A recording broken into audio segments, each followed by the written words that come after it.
Let's talk about housing really quick. Governor Kotek had a goal, and she said it in her original State of the Union type speech, and 36,000 homes per year.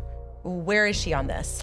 I think we have the lowest housing production in a decade under her leadership. It's wild. It is wild. I think we're at 11,000. So the proof's in the pudding. Yep. Right? So here's a few statistics to throw out around housing. Oregon ranked 48 for housing costs and 42 for home ownership rates. Oregon has the 7th lowest home ownership rate, and a recent study gave Oregon an F for housing affordability, ranking it 45th out of 50 states. Again, they're reading the same headlines. They're seeing the same news. They're seeing the same statistics, and yet it's not changing. We know that Portland, as an investment, we're 80 out of 81 kind of urban areas across the nation for attractiveness for people to invest. It's our business climate. We're talking about family-owned businesses of all sizes are looking for a way out. We saw literally thousands of Oregonians oppose cost increases through the gas tax, registration increases, title increases, and certainly the doubling of their payroll tax. That means they take home less every single pay period. They hated it. And Democrats said, hey, listen, people never really want to see taxes go up higher. We're just going to do this. And they just patted Oregonians on the head. Nope. Oregonians are having none of it. They're signing this petition in record numbers. I think they're going to get it on the ballot. So in the last 3 years, even though it's her number 1 or number 2 goal, there's a 67% increase in homelessness here in the state of Oregon. I certainly say, Madam Speaker, and I think Oregonians will agree with me. Political bodies exist to secure responsible government and to execute the will of the... Okay, you ready? Ready? Sure thing. All right, let's do it. All right, hello and welcome to the Oregon discussion on government efficiency, which I will continue to say is an oxymoron. My name is Shelly Boshart Davis, and I am your host today. Shout out to Mike McLean, who is in committee, and my co-host. He's letting me go solo today, so can't go wrong with the hosts or the guests that I have on the podcast today. Excited to have him here. We are talking about the cost of living in Oregon and Oregon's affordability. And spoiler, it is too high and it's affecting people and it's top of mind. And so we have lots to talk about. So I'm going to introduce to my right, this is the vice chair former vice chair on labor and workplace standards and the House Republican leader, Lucetta, Elmer. Thank you for being here today. Yeah. You want to tell us a little bit about yourself? Yes, thanks. Well, fun fact, they switched the name of that committee again. So it's Labor and Workforce Development. No business at all. No business. At all. Well, at least it's truth in advertising now. They took out the business. We're and trying I think to be that transparent. Might be, Yes. indicative of the way the state is headed. But tell us a little bit about yourself. So Lucetta Elmer, state representative for House District 24, which is most of Yamhill County, a little Polk County. I live in McMinnville with my husband. We have 4 children, grown, but they are all relatively close as well. Privately, we have a diverse portfolio of small business, and the kids are all picking up the helm of that so that I can be here doing the fun stuff. And I very much appreciate it. It's pretty cool to have all of your kids come back home and then live out that small business dream, although in Oregon, they're realizing that dream is more of a nightmare at times, but we're plowing through. So thanks for having me. I'm excited. Absolutely. Certainly get through some of the mentioning you want them to be here. We also want them to stay. So we'll talk a lot about that as well. To my left, former House Republican leader and current candidate for governor, Senator Christine Drazan. Thank you for being here today. I feel like I was thinking last night how many times I have introduced you.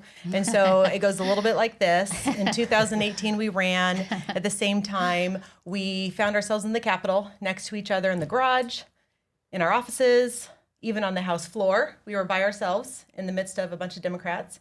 And when we denied quorum in 2020, and we left the state, I was your getaway car. And which was a little bit, when I was thinking about that, we did that in 2020 because of cost of living. Yeah, and so it was a did. little bit of a forecast to maybe where we are today. But thank you for being on the podcast today. So tell us a little bit about yourself. I am excited to be here with you guys.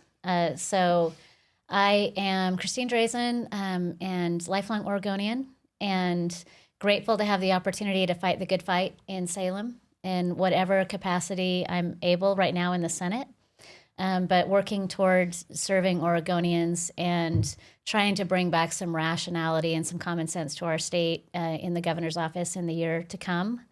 But certainly service in Salem there's an incredible opportunity to do so much good in the state legislature and so many missed opportunities to not make bad decisions. So I think that what we're talking about today as far as the impacts on Oregonians themselves and how can they afford to live here and what led to all of this, I'm really looking forward to this conversation. But it is at the heart of why I serve. Mm-hmm. And I think it probably is for you guys too. Like if we talk about business, we're really talking about families. Mm-hmm. If we talk about jobs, we're really talking about people. And as we talk about how important it is to be able to have an economy that operates, that serves folks. And so I'm excited to talk today. So thanks for having us. Well, let's get into it. So thank you for being here. There was a quote by Speaker of the House Julie Fahey, I believe it was last Friday, and I'll read it. Our focus in this difficult budget environment is on making Oregon more affordable, protecting essential services, and ensuring every taxpayer dollar is being spent efficiently and effectively. And I think this is a little bit of a perfect example of actions speak louder than words. When we're talking about making Oregon more affordable, it's where it is because of decades of government, of Democrat control. Protecting essential services, they're not. We'll get into that, and ensuring every taxpayer dollar is being spent efficiently and effectively. And I think one thing that we'll get into later about seeing how people are responding to the referendum or the referral of the gas tax, that is indicative of not being spent wisely. So we see what they say. We also see what they've done, and that's what we're living in today. And I'm not quite sure if they don't know how to fix this or they don't care. I think that they don't know. I believe that the biggest distinction that we keep bumping up against is our language is the same. Going into the last long session, Republicans and Democrats sat together and we said the same things about what we wanted to get done in that last long session. And it was, we want, again, it sounded a lot like that quote. Mm-hmm. We want Oregon to be affordable. We want government to be accountable to people. We want efficiency. And then they proceeded to do a whole bunch of stuff that went in the opposite direction. And I think it's because philosophically, they're ill-suited for this moment. And this moment requires people to actually allow for more freedom and less control so private sector can thrive, so families can make choices with their own money, so families can make choices for where their kids go to school. And across the other side of the aisle, they think government's the answer to everything. Yeah. And if that's your answer for everything, that's just stinking expensive. Mm-hmm. And that's where we find ourselves. And so I think some of them probably don't care. Some of them are probably entitled enough not to care. But also, I think many of them do care. They just are ill-equipped to actually meet the moment. Don't know how to change things. They don't know how. They see the same headlines we do. Mm-hmm. I mean, day 3 of Ledge Days, right? Yeah. So you got me on a good day. I mean, you're right, Christine. It's a philosophical difference. Mm-hmm. And, so like we're talking about the potential of disconnect, right? And if we disconnect from the feds, I mean, that is horrific to business here in Oregon. But the Democrats see that as saving all of those dollars. And philosophically, we're saying, no, we'll still have the same amount of money. It's just the Oregonians will have it versus the government. Yeah. And so, the lens that we look through says, well, if Oregonians have it, we're going to invest in business. There will be more corporate taxes. We're going to have employees. There's more income taxes. So there will be a tax base, but of course, and there's already a tax base. It's priorities and how they spend it. But to say that, we need that money, it's about control. Mm-hmm. And our priorities don't line up, and statistics show that we're not going in the right direction for affordability or prosperity. So it's all a bad case scenario. We're not going in the right direction. So knowing that Democrats have been in control for so long, they've had 3 lifetimes to figure this out, and they're not. Yeah, and they're not. So let's try something different. So I'm going to be wonky because that's what That's what this podcast assumes. And so for people that aren't following along at home, the disconnect conversation in the federal legislation that passed H.R. 1, they made changes to some definitions of taxable income. Right. Oregon is tied to federal definitions for what is taxable income. We're tied to them in a whole bunch of categories. And so in Salem, the people in charge, the Democrats right now, are talking about denying Oregonians access to those tax cuts. Like in plain English, if we create our own definition of taxable income, then we're saying that what the federal government is doing to provide tax relief to families across our state, at a state level, we're not going to allow for that. We're going to hold on to that money. We're not going to allow for people to have a tax break on tips. We're not going to allow for people to not be taxed on overtime. We had legislation to do this exact same thing we did. in the long Last session. session. And so we support these concepts. We want people to have legitimate, actual tax cuts. But when the Democrats use language like disconnect, it's very wonky and it's not very accessible for people. But what it means is tax hike. So it's a tax increase on your state taxes here in Oregon because you're not receiving the benefit you otherwise would. The government wants more of your money. The government really, wants at your the money. end of the day, it's either we get those tax cuts Yeah. in our pocket and we get to choose what we do with those dollars, or the government says we need more of your money. Yeah. And I think that's really, really the bottom line when it bottom comes to line, the tax cuts. Oregonians will be thousands of dollars less in their budget. I think it's like $3,500 per year. On average. On yeah. average, On yeah. average. That's crazy. Yeah. Well, I think that, and there was a X post that I sent to both of you this morning that just kind of gets to the root of when we talk about affordability or cost of living in the state, really what we're saying is people need to be able to afford to live here. Yeah. We want people to afford to live here, our kids, our grandkids, our community. We don't want them to leave. This is a beautiful state. Yep. We don't want them to leave. And there was this X post this morning that says Portland's population of children under 5 is down 29% since 2005. I just find that crazy. And I look at the worst cities that have this declining in children under 5, because that's an indication that people don't want to start families here, or they have families and they've moved away because it's too expensive. And you're looking at, we're in line with Chicago, Boston, New York, Los Angeles, and San Francisco.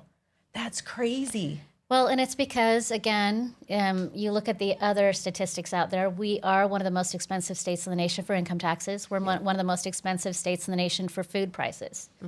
And so, you can't talk to me about how it's all tariffs or it's all the federal administration driving these costs. It's not. We are uniquely expensive in Oregon. And that makes it harder for families to choose to be here. I talk all the time now about making Oregon #1 in the nation for the best place to raise a family, start a business, grow a business, certainly, get trained in a trade or pursue a world-class education. That isn't happening today. We're going the exact opposite direction, and the statistics support it. The statistics support it. Yeah. And I have to say that I was looking at this, and it kind of goes back to, do the Democrats not know or do they not care? And so I asked AI to come up with some headlines in like kind of the Onion or Babylon Bee way. And so I'll use it through a few of those throughout the podcast. But speaking of one of those, Oregon Democrats shocked to discover that banning everything except avocado toast might raise living costs. Right? So you have this idea that they're not quite sure how they got here, that they're not quite sure how to fix it. And statistics like this are indicative of what people are thinking. It's an indication. And philosophically, again, what you said at the beginning, that theme can be carried out through the whole thing. It's about control. And this thought that government knows best. The majority party, certainly know how to govern our state and run it in the right direction. But the facts don't lie. It's not going in the right Facts don't direction. lie. Whereas, I think that our party, we first of all do math. And statistically speaking, we have some things that are factual that could produce a positive impact. Right. But also, we believe in people and the goodness of people, and they can choose, and there's freedom, and they're going to land on their feet. Just give them a chance. So you just said freedom really quick. So OBI has this I love that competitiveness book, and that's funny that you just said freedom. We rank 47th in the nation for economic, fiscal, and regulatory freedom. Yeah. Not shocking. That's Terrible. not shocking. Can I just also say one more thing about this topic? So it's philosophical, but also when they look at the statistics we look at, we point to the fact that you don't have freedom, that your business is overregulated, that families are controlled, budgets, you name it. But also when they look at those statistics, they don't take responsibility.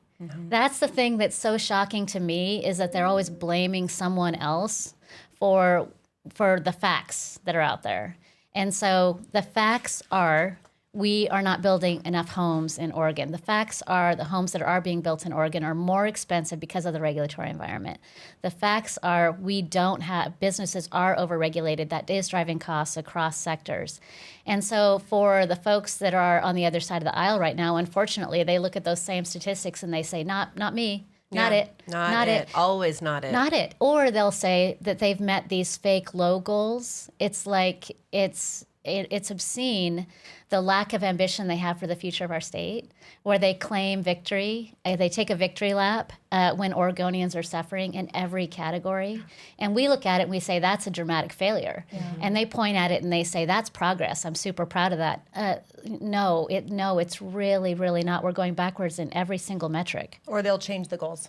They'll Yeah. change the goals in order Well, to high say school that they're- graduation Yes, rates? exactly. Can I be as bold to say that I think a great leader pauses to look at those facts and says, oh, wait, let's just sit there for a minute. Yeah. Let's just sit there and say, wow, we haven't built enough homes.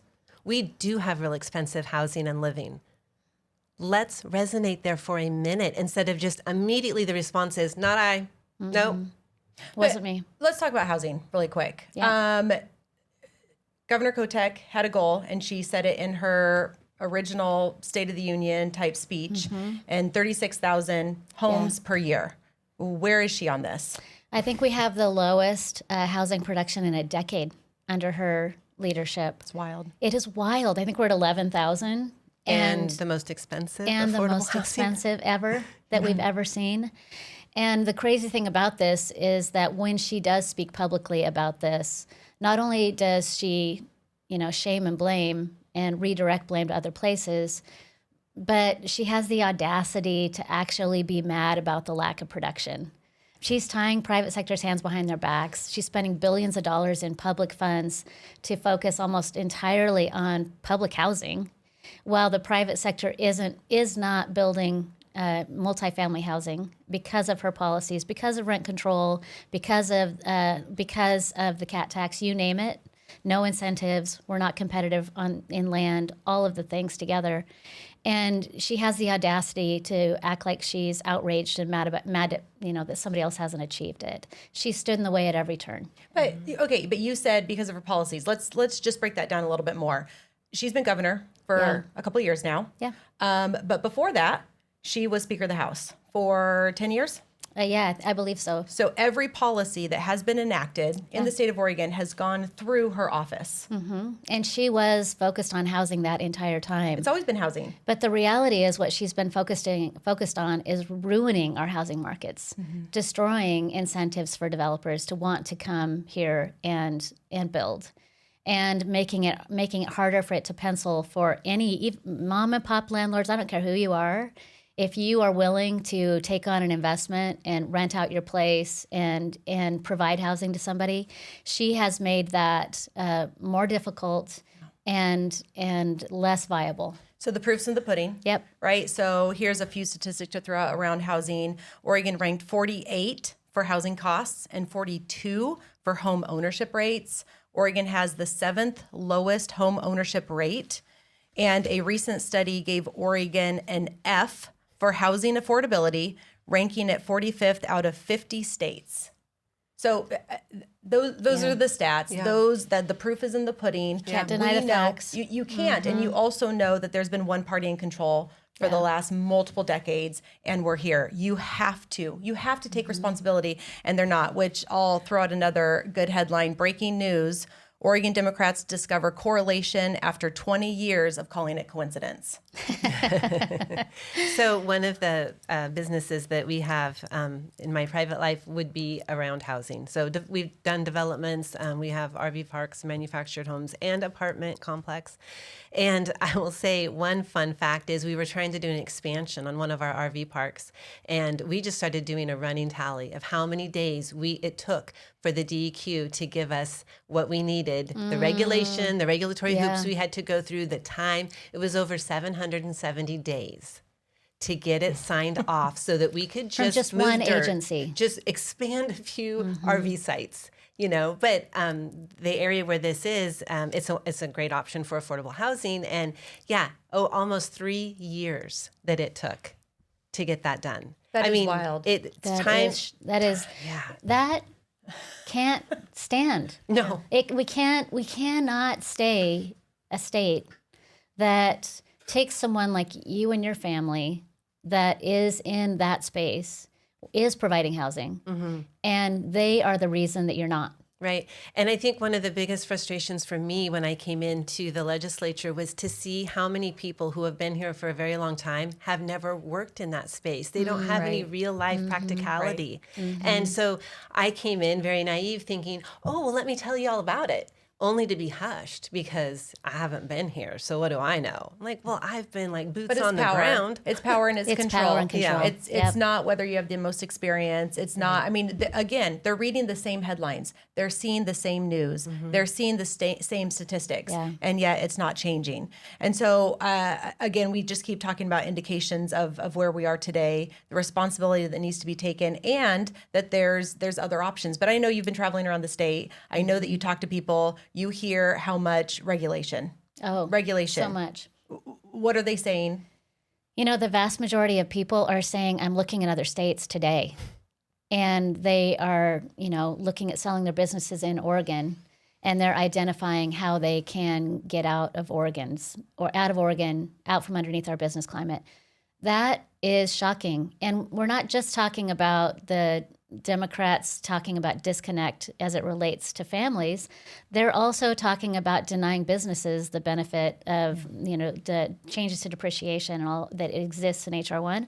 And that level of investment, that decision to make us even less competitive than every other state in the nation, is going to continue to contribute to these decisions that people make. And when somebody makes a decision to even grow or expand in other states, and that is also incredibly heartbreakingly common, is that these are businesses that are growing. They're just choosing to grow in Nevada. They're choosing to grow in Arizona. They're choosing to grow, in South Carolina.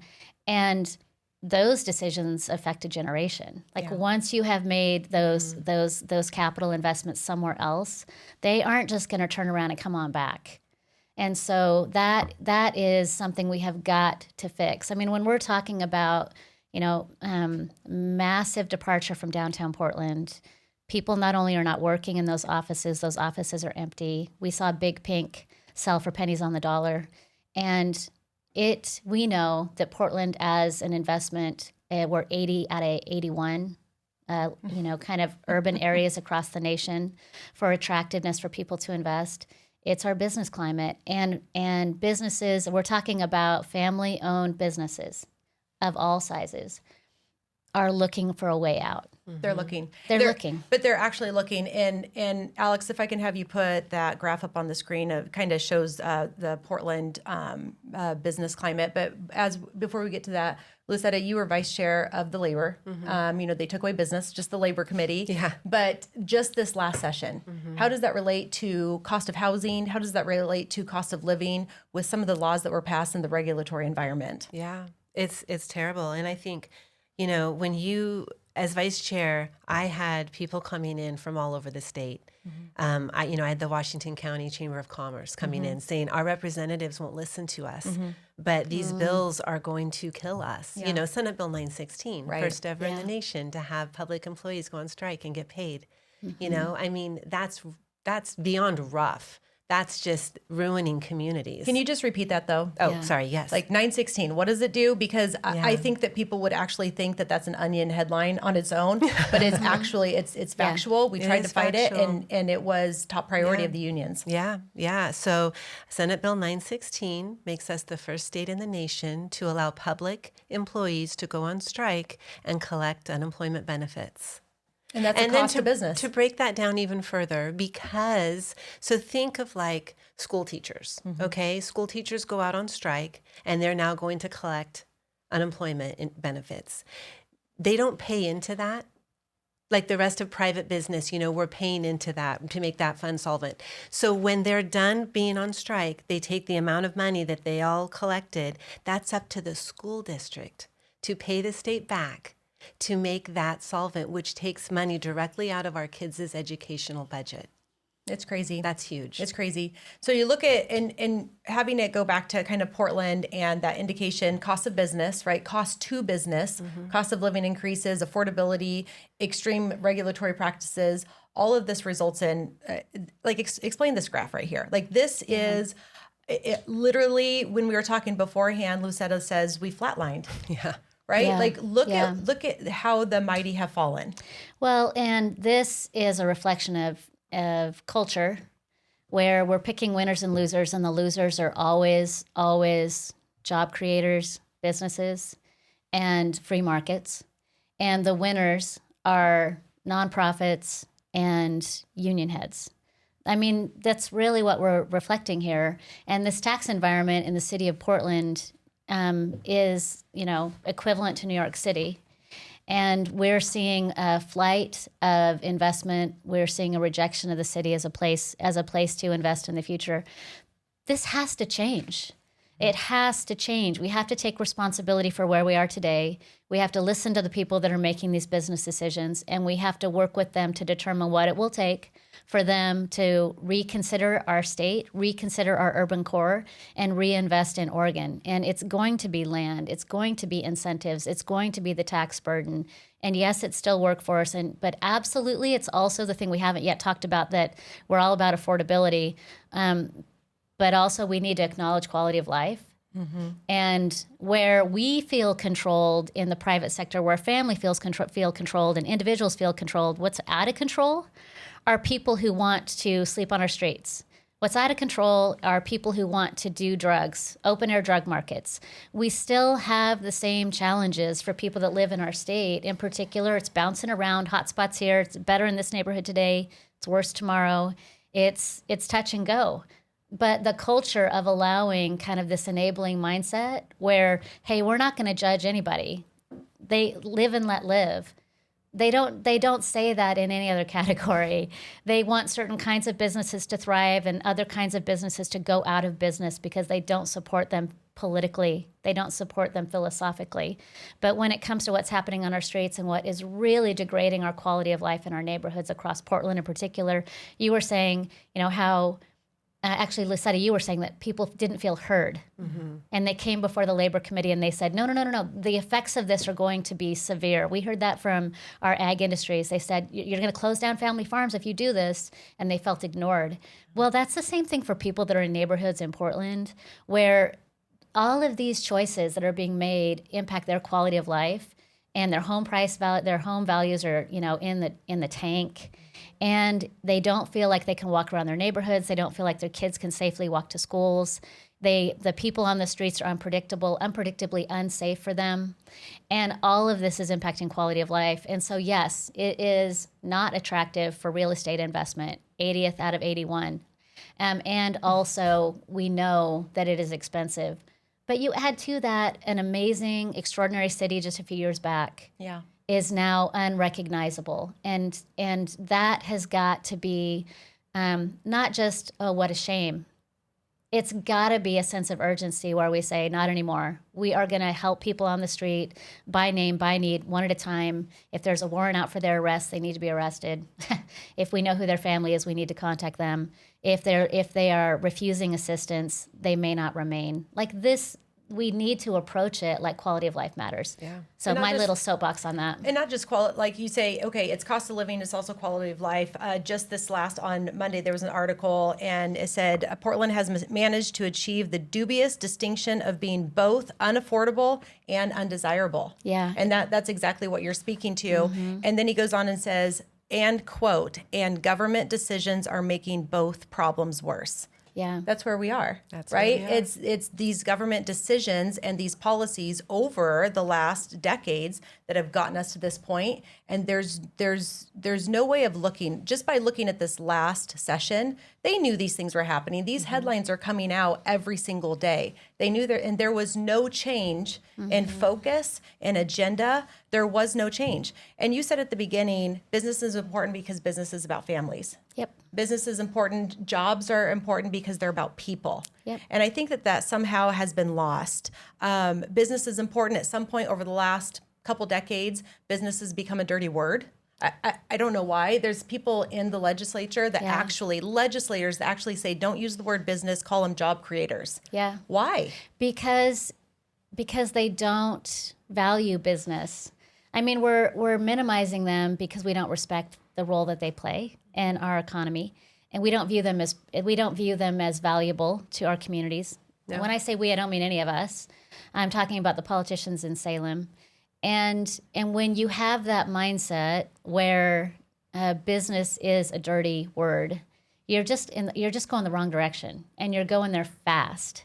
I mean, we're talking about leadership across the legislative branch that absolutely advance the agenda of special interests over the needs of Oregon families every day in this legislative process. Every day. And we could see it. And we see it in the statistics too. There has been growth in some jobs. In government jobs, there's been a 6% growth since 2020. Yeah, here's a fun story. So I was talking to a friend who has kids, on the soccer field, so hangs out with the soccer moms. And she said it was so interesting because, I think we associate with other business people, or we grew up in a climate where it was cool if you were an entrepreneur, right? Yeah. It was something that was sort of that family legacy, and you fought for and you strived for and you built together, and it was championed.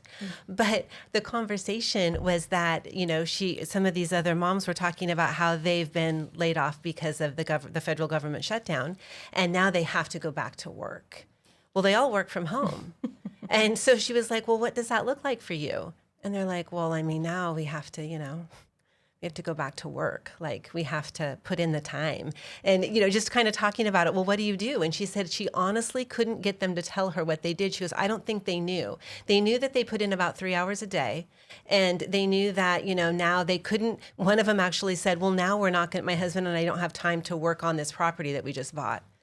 And it's like the shift in the mindset. We can't talk about business because that's a dirty word, but the government jobs that are now like the thing and the trend, we're getting 3 hours a day and they're not sure what they do. Okay, can we please come back to a place where we're ambitious for our own lives, for our communities, for our state, where we want to achieve something extraordinary? Can we just do that? Yeah. We can. Let's do that. We can. Have a drive. Let's have some drive. Yeah. Let's have some drive. I mean, past generations have brought our country, through service and, certainly military service, public service, all of that, but also through driving our economy and innovation and ambition. And that has benefited all of us. When we increase income levels, you see improved outcomes in health. When you bring people up out of poverty with access to with opportunity, whether that's through education or training or employment, you actually improve quality of life, which improves health outcomes, which reduces crime. I mean, there's all of these social benefits for us recognizing this tie and this connection to the dignity of work. Exactly. This tie and this connection to having something that you contribute to, that you believe in, that you can pass on to the next generation, that it's meaningful, it's valuable, and that its purpose is not selfishness. Its purpose isn't to harm someone else. Its purpose isn't to oppress someone else. It's to lift people up, and it's to provide something of value. And I love that mindset is possible. Certainly we see that mindset in other states. I think that mindset exists in Oregon, and right now it's being stifled. Yes. Mediocrity. Mediocrity is the name of the game for leaders. Certainly, I view Tina Kotek as a mediocre leader in that she hasn't been ambitious enough for any of us. And what she has achieved hasn't been enough for her to actually step up, raise her hand, and say, I deserve another term. I feel really strongly that Oregonians have an opportunity right now to just look at the facts and just judge her based on her work. Yeah. When we completed our first term in the legislature in 2019, OBI gave me a Job Champions Award. And I was looking at the speech that I gave then, and it's crazy what I was able to see in just that first term. And one thing that I said in that speech when I accepted the award, I said, one of the greatest things you can do is give someone a job where they can find personal and professional satisfaction and fulfillment by trading their time and labor and efforts to advance their own cause, which is exactly what you just said. And I joked then, which was 6 years ago, I joked then and I said, because it was myself and Jeff Barker that got these awards, who was phenomenal. He was chair of the Business and Labor, and he was a business-focused Democrat. And so I joked that they gave this award to an outgoing retiring Democrat and a brand new rookie Republican. And I said, this is your best choice. Turns out it was. And it was shocking to me then, and it hasn't gotten any better since. We need more job creators. We need more job champions, both inside and outside of that building, but we also need them to be praised for their success. Yeah, we need and to celebrate. Encouraged. Celebrate success. Yes. And I think that we have no lack of Oregonians with ideas and with drive, with personal drive. And I think that there's not a lack of people in our state that would absolutely launch something that could be the next Nike, the next Columbia Sportswear, the next Intel, like you name it, whatever that might be. And today they might not be starting, or they might not be getting the support that it takes to get past that startup phase. And we need to do that. We need, as government, we need to get out of their way.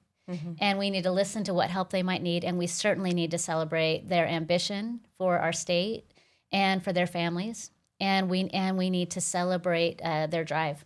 Yeah. I will say, after finishing this last long session, being in the super minority, my maybe lofty goal or thought of, well, we can find the things where we do align and we can work together and we can make Oregon a little bit better, are out the window. Because again, I mean, the direction and the goal and the motivation behind where this engine has been going and continues to drive will never reach the goals that you just lined out. It absolutely will not. And unless we pivot and we get new leadership with different sets of ideals and goals, we can't achieve that even on the fringes. No. Because that's not actually what they're shooting for. 100%. They're shooting for everyone to be the same and for them to set the level that anyone can achieve at. Yeah. Like, listen, nobody needs to go higher than this.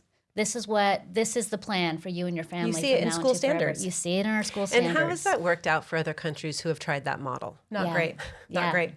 Yeah. Not great. So we talk about businesses and affordability and what we think and what we're seeing and what we're reading, what journalists are writing about and editorials are writing about, and they're saying all the same thing. But I want to pivot a little bit to what are people saying. Like, let's look at some polling. And there was a recent poll by Save Our Cities. It's a nonpartisan organization. They commissioned a poll among 800 registered voters regarding the economy and affordability. And so some of the results you could say are shocking. They're not shocking to us because we see this and, we're inside the trenches and we're studying and debating and trying to fight this all the time. But to actually see what Oregonians are saying, I think is another indication on how they're feeling about the environment that is here because of decades of Democrat control. So some of the main headlines, 67% say the state's economy is pretty seriously off the wrong track. It's the wrong track. 67%. 70% say it describes what they think that young people will have to move out of the state to work because of the state's cost of living. It goes literally back to that first quote we talked about of families with kids under 5. They're not raising families here in Oregon or in Portland. And this poll reveals Oregonians are reflecting that. And that is the opportunity of this election cycle. It's time for Tina to go. She's not doing a good job. She's not serving our state well. It's time for her to go. That's what this election is about. But it's also, that's what the elections across all levels are about right now. This is an opportunity for Oregonians to say, enough is enough. This isn't good enough for us. And they're certainly telling pollsters that. But they have it in their control to be able to change these leaders. They have the opportunity in this upcoming election cycle to stand up and fight back. And we're seeing it right now in the gas tax initiative petition effort, where when we were in Salem, we saw literally thousands of Oregonians oppose cost increases through the gas tax, registration increases, title increases, and certainly the doubling of their payroll tax. That means they take home less every single pay period. They hated it. And Democrats said, hey, listen, people never really want to see taxes go up higher. We're just going to do this. And they just patted Oregonians on the head. Nope. Oregonians are having none of it. They're signing this petition in record numbers. I think they're going to get it on the ballot. And I think that it is going to be a lesson for the people in control right now. And they should learn the lesson that they are not serving the people. They're ignoring the people. They absolutely have got to be taught a lesson. Will they though? Will they learn the lesson? And so we have been seeing, let's just shoot right into the gas tax referral really quick.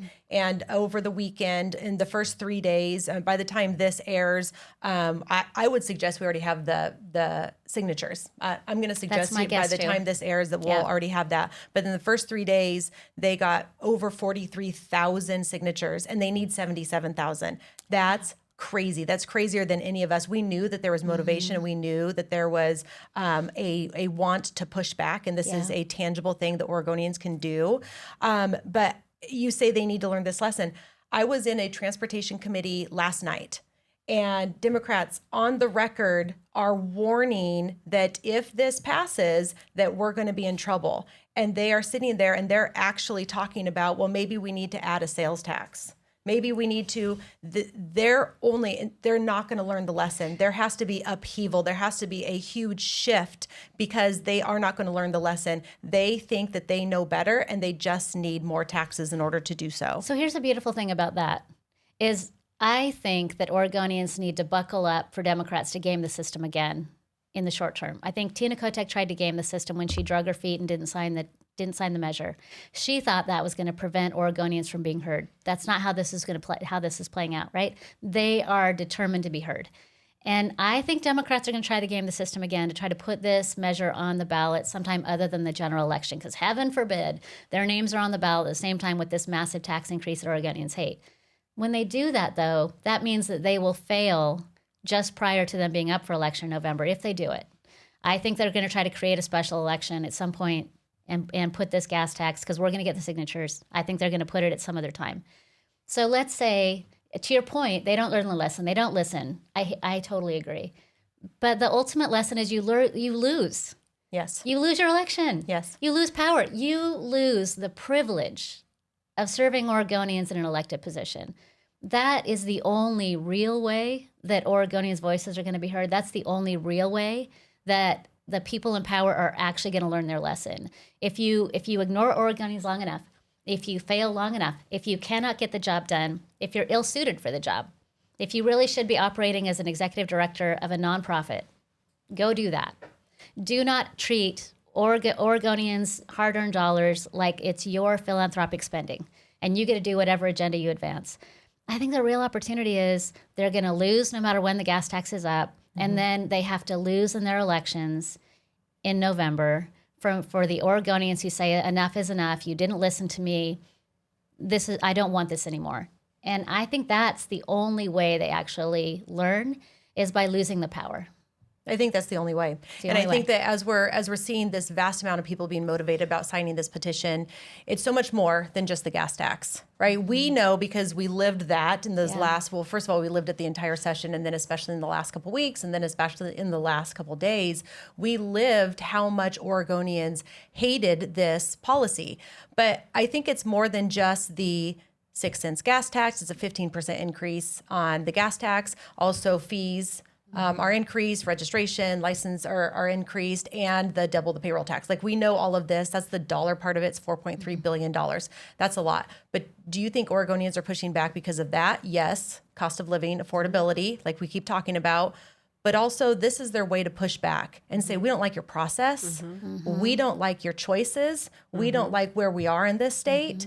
How much do you think that that's just equally all part of it? Yeah, and that last slide, the very last point on there said that, we see a significant uptick in the independent voter registration.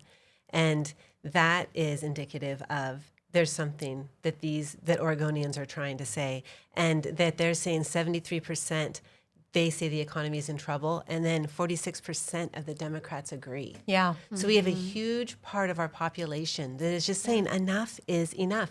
I actually heard a Democrat this week say, "Well, if you get it, we'll just beat it at the ballots." That's crazy to I'm like, me. do you not hear how many Oregonians are using their voice? They tried to use their voice during the process, and they were Yeah. patted on the head, Yes. and they were ignored. And now they are fired up at the grassroots level to say, we matter. Our Yeah. voice matters. Yeah. So, I think that these are just folks that have been in power for too long and they're entitled. yeah. But I don't think that reflects all Democrats. I mean, I think No. that you can have conversations with Democrats who are quite progressive, and they're looking around going, listen, they're doing this better in other progressive cities across the nation. They're doing this better in other progressive states across the nation. Why is Oregon determined to fail? And I think that is a fair question. Yeah. And I think that's why you have 46% of Democrats that agree that our economy is on the wrong track. And I mean, I think that we have got to recognize that you can only ignore the will of the voters for so long until there's accountability. I do think it's crazy when you see polling that says 64% say taxes are too high, 45% say they are much too high, and yet that's exactly what we're talking about. And we know from listening to those in power inside the Capitol is they're not going to shy away from more taxes. No. They think that is the answer. Yeah, well, and I think just this week in committees, they were talking about single payer for healthcare.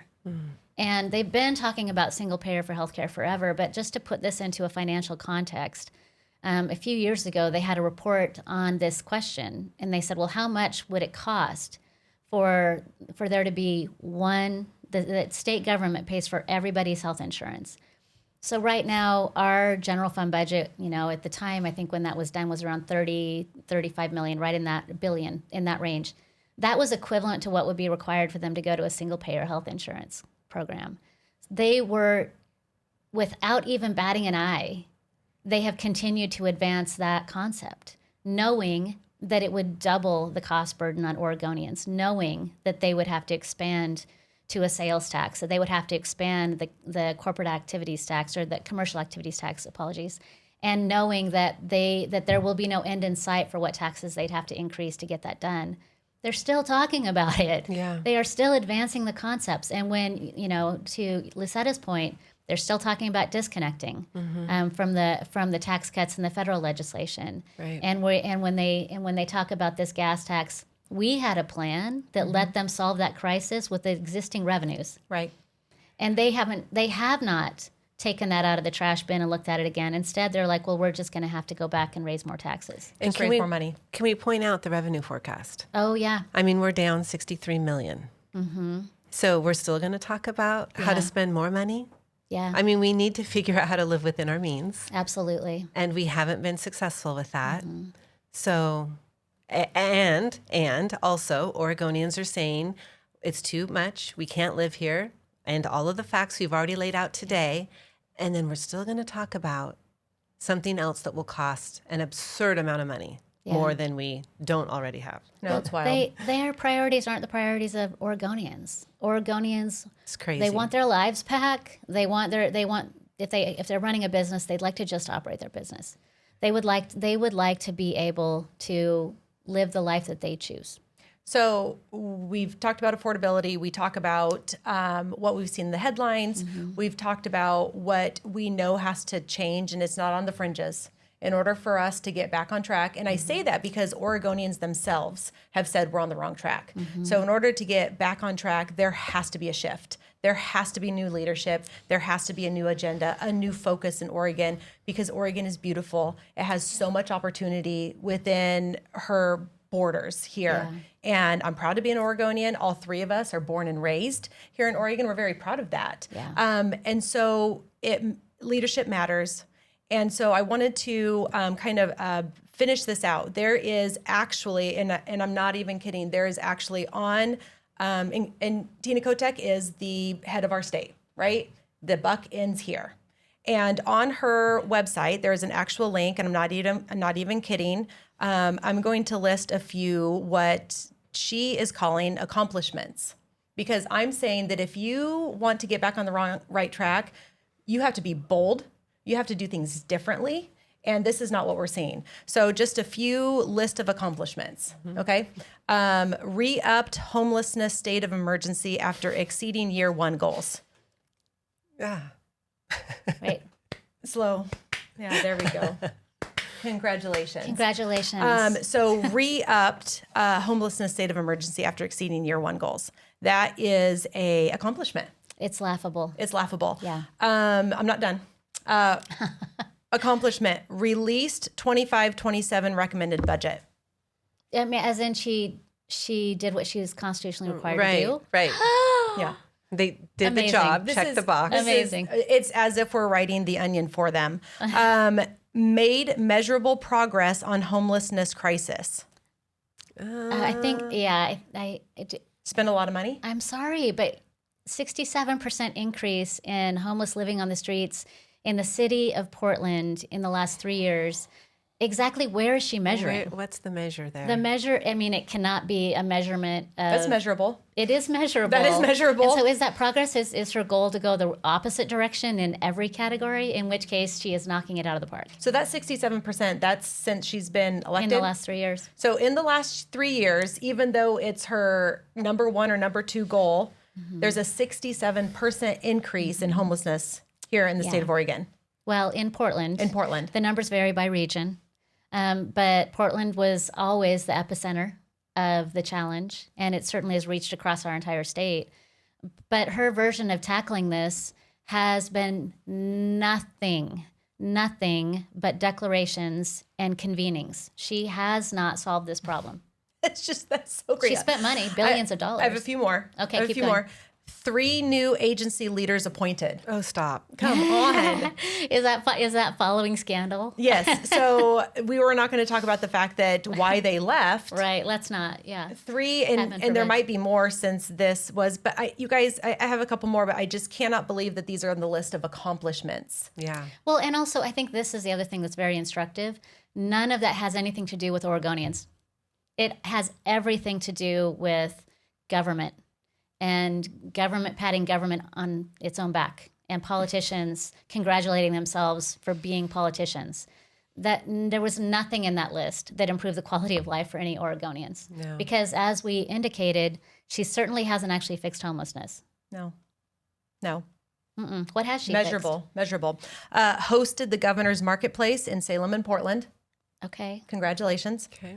And championed the interstate bridge replacement project. I don't know. As somebody who sits on the IBR committee, championed the interstate bridge replacement project. As if she's not governor and she's just a bystander. Good work.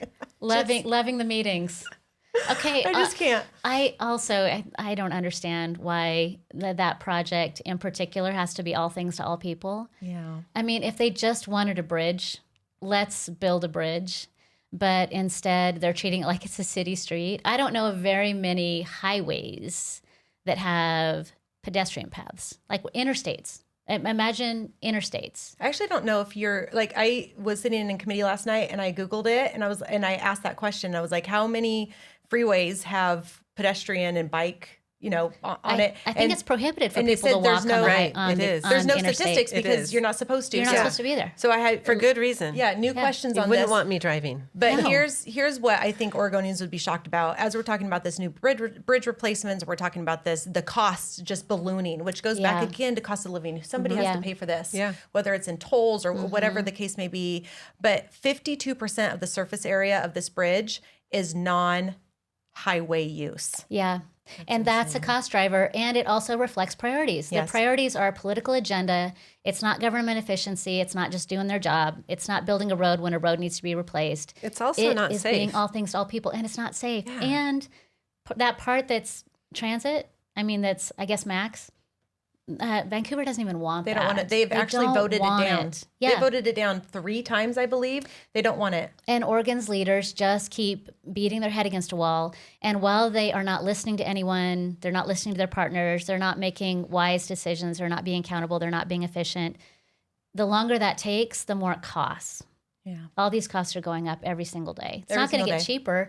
And now that they're trying to satisfy everybody by doing more than the bridge, I don't see a world where we don't replace a 100-year-old interstate bridge. But these people cannot be in charge of doing it. This bridge was built in 1915. That's wild. It's wild. So I'm going to wrap this up and ask for a few final thoughts as far as can we get back on the right track? Can we turn this state around? What's it going to take, and what are some final thoughts on the cost of living, affordability in the state? Yeah, thanks. I've had several people in my office this week asking those questions, and I'm an optimist and I'm a hard worker, and I love to tell my constituents and Oregonians in general that, you know what, I'm going to do all the things you ask. I'm going to work hard. I'm going to go in there and move mountains for you. But to my previous statement that, some of the layers have been peeled back, and I truly understand that I can do all those things, but I will not get the outcomes until we have a change in leadership. So when I had just as recently as yesterday, a gentleman sitting in my office, and he got it, and he just looked at me and he said, "Then what can I do?" Yeah. And I said, help me change leadership. I mean, in the legislature, we need more Republicans. Yeah. We need more Republican seats. Sitting in the super minority is not helpful to anyone. Yeah. And we need a Republican governor. Yeah. I mean, that's where it's at. So until those things happen, we can show up every day and we can do it, but we're not going to see the change that Oregon really wants. Well, I think that's a great segue. Thank you, Lucetta, for being here. I appreciate it. Christine, can we get back on the right track? Yeah, we absolutely can. It's in the hands of Oregonians. And that has to be something that Oregonians welcome, and they feel empowered, and they recognize that the future is in their hands. And I believe that we can trust Oregonians to take action this election cycle to turn our state around. I mean, we cannot, as elected politicians in the minority in Oregon, do it for them. We can elevate the issues. We can share the facts, and the facts are compelling. They're compelling to us. They're compelling to the people that have to live under this regime. But we need Oregonians to know that they can win these elections, and that they're the ones that can make choices to turn our state around. And I'd also say, when it comes to the climate in our state, the more people that just acknowledge this isn't about partisanship. This isn't about Democrats losing. This is about Oregonians winning. This is about Oregonians taking control of the future of our state and saying, these are our expectations. You have not been meeting our expectations. We're not going to keep doing more of the same. And recognizing that they're in charge right now. And for businesses that are out there today, I just want to say we support you. We're grateful that you're here in our state. We're grateful that you're slogging through potentially 3 years to get an answer from DEQ.